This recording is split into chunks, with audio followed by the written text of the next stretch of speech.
Today we are going to take a look at the off-site recording abilities. So as per request, this video has been created to show people how to record cameras out of their current building. So basically you want a disaster recovery scenario. You want to be able to record locally on the LAN, and you also want to record on the WAN.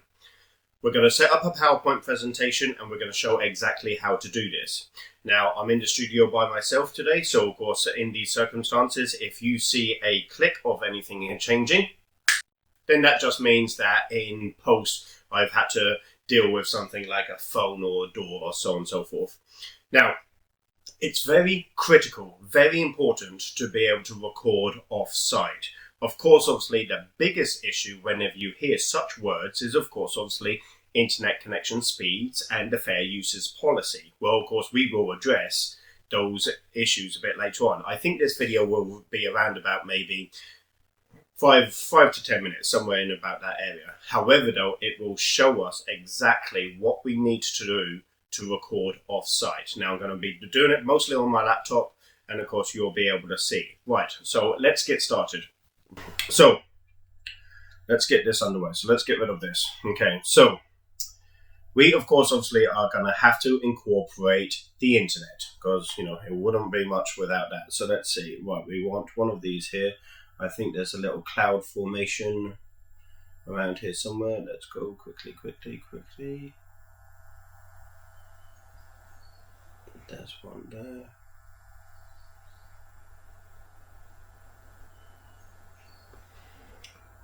Okay, so let's include the internet.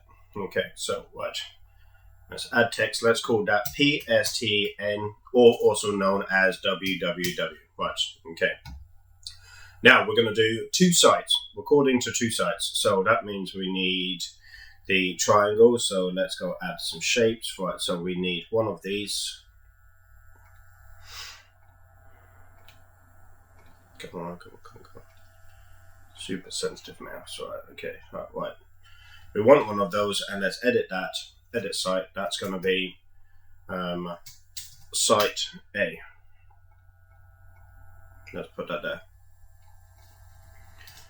Duplicate that. Let's move that over to there. This one will be site B. Okay, so we want to be able to record all of the data from site B to site A. Okay, so let's get that ready. So we're going to need some devices. First of all, we need the router.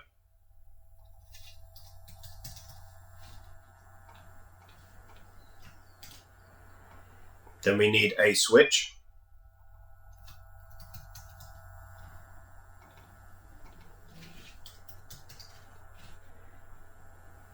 Okay. And of course, obviously, naturally, we need the MVR. Or DVR, XVR, doesn't make a difference. So let's say XVR-NVR. Okay, so that's a shout out right there. It does not have to be digital only that can be recorded to a remote location. In this particular case here, it could be analog, digital, it doesn't make a difference. Okay, well, let's move that up there so we got a bit of space. Okay then, right, let's get these connected. So let's do a couple of lines here. So let's do some points. Right, so we're going to go from point here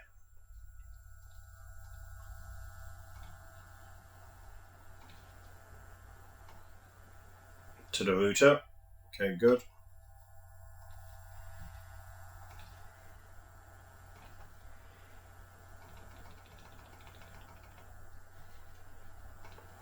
Okay. Right, then of course next to the switch and then the MVR. Now, some of you, of course, obviously do plug the actual cameras into the back of the NVR's PoE ports. Now, it's perfectly okay to do that. This solution will still cover that, but the only risk that you have is when you do such a thing, if you are backing up NVR with another NVR. If the first NVR goes down, the second NVR definitely will go down. However, though, if you had your cameras on a third-party switch, a Dahua switch, PoE, 192, all of that, if the actual switch was in operation, meaning your cameras were still functional, however, though it's the NVR that has failed, then of course the second NVR will still be functional. If you record cameras off-site, then of course you have more options. If the first NVR goes down, second NVR goes down. If the cameras are plugged into a switch, if the first NVR goes down, second NVR is still operational, and of course the cameras are still operational, you still have recordings. Okay. This solution will also be used heavily for high-risk areas, such as, the data is valuable to this situation, meaning that if I got into the building and I stole the NVR, then of course you're left with nothing. However, though, of course, obviously, if you had two NVRs, either on the LAN or the WAN, then of course, as of which, you still have something. Right. Okay, so we got site A, we got site B. Right, let's add some details here. So let's do some text. Okay, right. This one here is going to be completely random. 145.56.44.x. Okay, let's get rid of that there. Okay, 145.46.4.x. Okay, that's going to be the site of this one. Let's duplicate that. Let's bring that over here. Okay, and this one here will be 256. Oh, that's not a good number. 156, that's better. Right. Okay, 145, 156, 44, and then of course we got the other site. Okay. Right. So what we want to do is we want to duplicate this as well. So let's duplicate that. That's going to go from router to switch. And then again, from switch to NVR. Okay, right. Looking good so far. Okay. Now let's do some more connections. So let's connect site A, or site B in this case, to the PSTN network.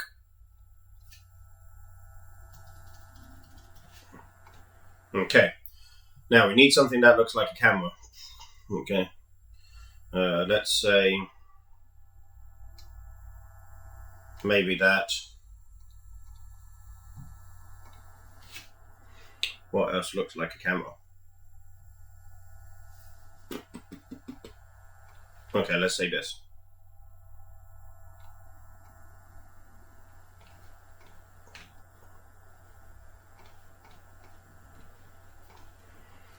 That looks like a little key.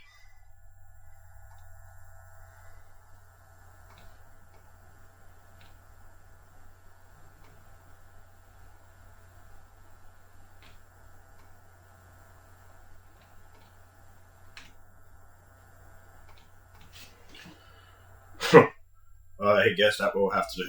Right, okay. That's my best efforts art, I guess. Right, okay then. So let's bring in this camera here. Let's bring in a couple of cameras actually.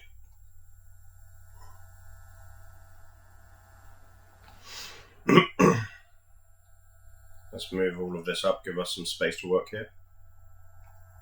That looks about right. Okay, right, let's bring in some cameras. Right. Now, because we've obviously added the cameras to a third-party switch, we already know that 10.1.1 is out of the equation. That's not going to be able to work because they're not plugged into the back of it. So it's going to be on your local LAN.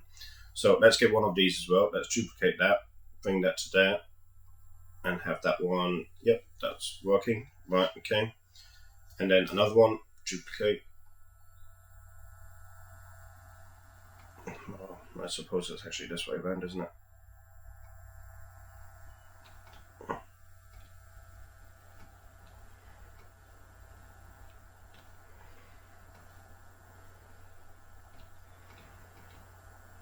Okay. Okay, so yeah, that looks pretty good so far. Now this one here, it's not going to be that, so it's going to be 192.168.1. Let's say 100, just to make things easier. Okay. Let's move this guy over here a bit. Okay, now under NAT, Network Address Translation, some people like to change the 37777, which is the TCP data port for a Dahua camera, to match the same port number that they add to the router. So on the router, the inbound port is 50,001, and of course some people change it on the 37777 to be 50,001 also. There's pros and cons to such things. It's not the worst idea. You know, it could be done. So today, I'll do that to do the principle. So, okay, so let's say if I do 1.100 and I change that to be 50,001. Is that enough zeros there? Yeah. Okay, right. So 50,001, okay, for the first camera. Now, if I duplicate this, take this one over here. To make it easy for my networking topology in my head, then of course, in this case here, I'd name the next one appropriately 50,002. Okay, but of course we can't have two 100s. Okay. Right, okay, so far so good, right? So we've got site B connected to the router is connected to the switch is connected to the NVR, and we have two cameras on the LAN, and that's 192.168.1.100 at 50,001 on the TCP port number, and of course then 1.101, 50,002 on the TCP port number. Right, okay. Now the next part is incredibly simple, and what we do is after we're done here, we do a live demonstration of cameras working in a different location. Right, so let's connect these internet connections. So let's duplicate this one. And that's going to go to there. Okay, that one's going to go there. Now, to be completely correct this time, I need to change this one. So then that way we have arrows on both.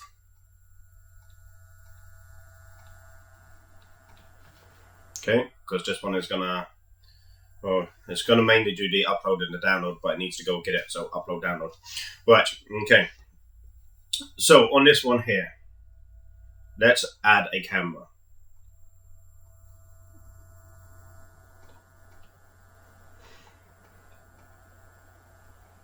So we need an NVR, so duplicate this one.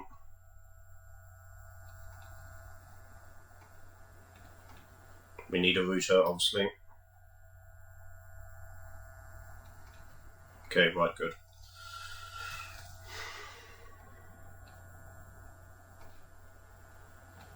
Okay, I'm just trying to do this as fast as possible, guys. Let's not make it too boring. Okay then, right. So, can anybody guess on the manual ad of the NVR on the secondary site, what is going to be the IP address I enter? Just take a moment to look. What's going to be the IP address I add into the manual ad of the NVR? Have you got it yet? Correct. It's going to be the static IP address of site B. So that's going to be 156.56.44.x, it seems. Okay. Now, on a Dahua network video recorder, the IP address is irrelevant. Okay, so of course, in this case here, well, it's not irrelevant to the point it has no meaning. It's irrelevant to the point that it doesn't matter if it's a LAN or WAN address. The NVR will not care if you, of course, obviously try putting in a 192.168 or a 52.72. It won't care about such things. I know previous models from previous brands a long time ago. Of course, obviously, they only allowed you to put in our IP camera in the same range as the actual recorder. The Dahua NVR doesn't matter. Okay, and technically speaking, through DDNS, through testing that I have carried out on the manual ad, you can even put in a web address if you wanted to. That maybe we might come to at a later date. Right, so I need to put that back a bit there, don't I? So duplicate that, bring that back here. Sorry about that. Right, 192.168.1.100.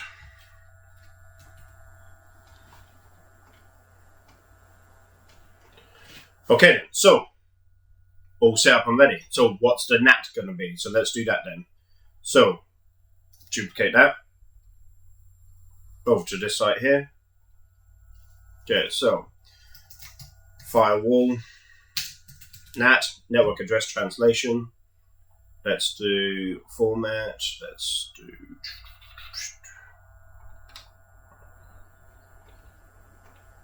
Okay, no, that'd be fine. Yeah, we want it in the middle. Right. Okay. Okay, so rule 1 equals inbound. You can do it two ways. You can do it from all addresses, meaning everywhere from the World Wide Web, or you could do it from one specific IP address on the World Wide Web. Okay, so that, of course, obviously, now we want it to be secure for obvious reasons. So we're not going to do inbound all, we're going to do inbound one IP equals, what's that going to be? Okay, right, 156.56.44, no, back here. 145.156.44.x. Okay, so only that IP address are allowed in to do this action. Right, equals 50001. Have I counted enough? 1, 2, 3. Yeah, okay, right. So 50,001. Yes, right. Okay. Translates to 192.168.1.100. Okay. Does that make sense? Does that make sense on how we've come about this conclusion? On the firewall, we have told only one rule, that from the IP address of 145.156.44.x, it's allowed in through this router. On the actual router, port number 55,001, meaning that the destination is to be sent to 192.168.1.100. When you have established that communication on the MVR on site A, you will see the live view. It will come up immediately. It will be right there, and you'll be able to record that. You will be able to interact with that as many times as you see fit. You're going to be able to do all of the push notifications. You're going to be able to do a complete NVR off-site.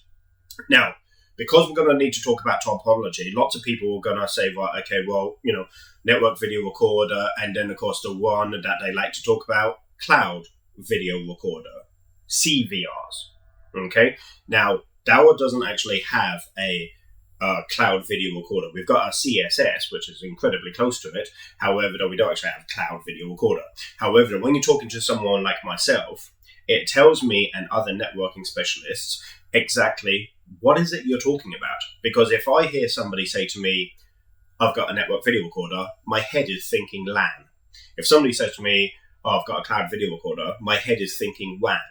Okay, so wide area network, and local area network.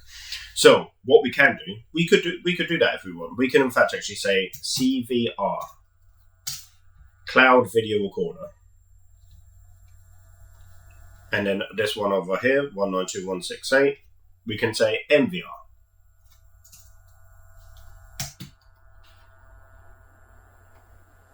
Okay, so the CVR is on the World Wide Web and the MVR is on the local LAN. Okay, so now we are, right this second, we are recording off-site. Okay, the camera will start to transmit simultaneously to the actual MVR on the LAN and, of course, obviously the MVR on the WAN. Now we have created a disaster recovery solution. So let's talk about the mathematics. So let's get a couple of things here. So let's do this. Let's get some arrows going into the mix here. So arrows, where are arrows these days? Right, okay, so there we go. So this one here, let's change the color. So that's line color, so fill color. Let's say yellow. Right, let's put that over there. Let's duplicate this one. Let's rotate this around. Okay, that one's going to be there. Okay, so site B is heavily going to be uploading. site A is going to be heavily downloading. Okay, so we need to know the mathematics of this. So of course, one particular camera, just one camera, will of course obviously do a certain number. So let's get that into the mix as well. So let's do this one, duplicate. Okay, so we have to calculate both the mainstream and the substream. So mainstream is going to be, let's say that it's a 5 megapixel camera, and it's on H.264. Let's go old school. So H.26. Actually, let's say 265 because most of the cameras today will be H.265. Right, so that camera could possibly move at 2048 or 4096. Let's say 2048. Okay, right. Then we need the substream. 5 megapixels. H.265 hyphen, and that's going to be 512. That one's easy. Okay. I've got all of that right. Yep, looks good. Okay then, so what we need to do then is on this one here, we need to add times those together. So of course that we already know that 2048 plus 512, that's going to be that's going to be 2.5 megs. But let's do it officially. Alexa, 2048 plus 512. 2048 plus 512 is 2560. 2560. Okay.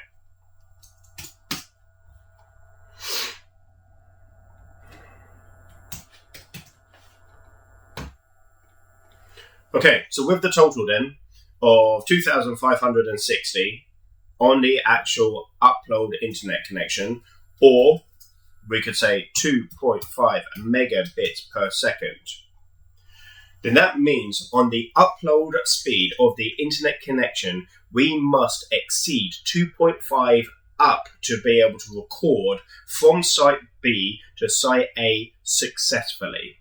Alternatively, you will get latency or lag or both, or maybe the actual stream will just cut out because obviously the data overload is too overwhelming.